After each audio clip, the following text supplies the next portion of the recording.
Welcome students. Today's our topic is connectivity.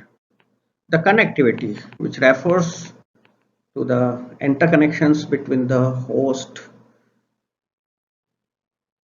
or between the host and the different peripheral devices such as printer, storage device, etc.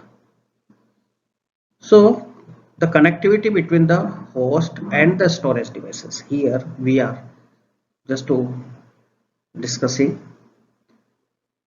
the connectivity between the host and the storage devices. The connectivity and the communication between host and the storage devices are enabled using the physical components and interface protocol.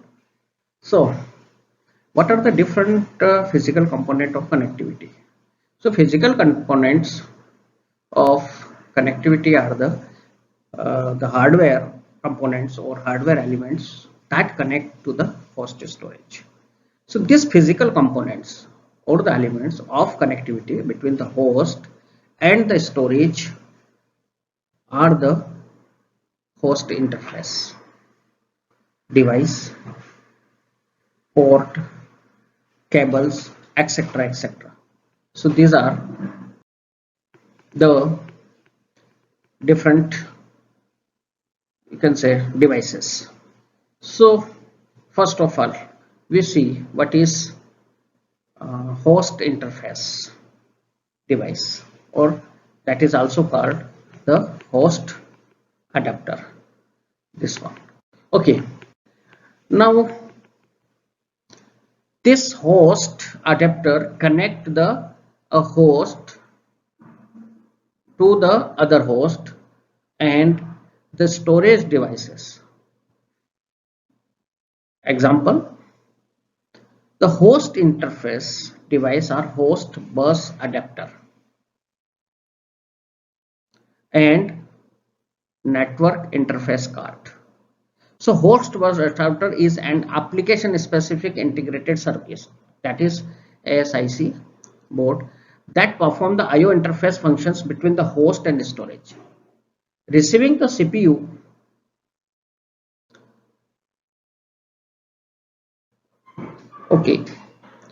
host and between the host and the storage devices, that relieving the CPU from the additional IO processing workload. So a host typically contains multiple host bus adapter, that is HB. So host adapter is responsible to connect between a host to other host and the storage devices. So this is having the two things. One is host bus adapter and another one is interface card, in network interface card, NIC. Now the another is port. Port is a specialized outlet that enable the connectivity between the host and the external devices. So HBA, that is host bus adapter, may contain one or more port to connect the host to storage devices. And the cables are the media. So cables connect the host to internal or external devices using the copper or the fiber optic media. So that is, so the copper, the cables. So these are the components of the connectivity. So this is all about the connectivity. Thank you, students. The reference is taken from this book. Okay, thank you to all of you.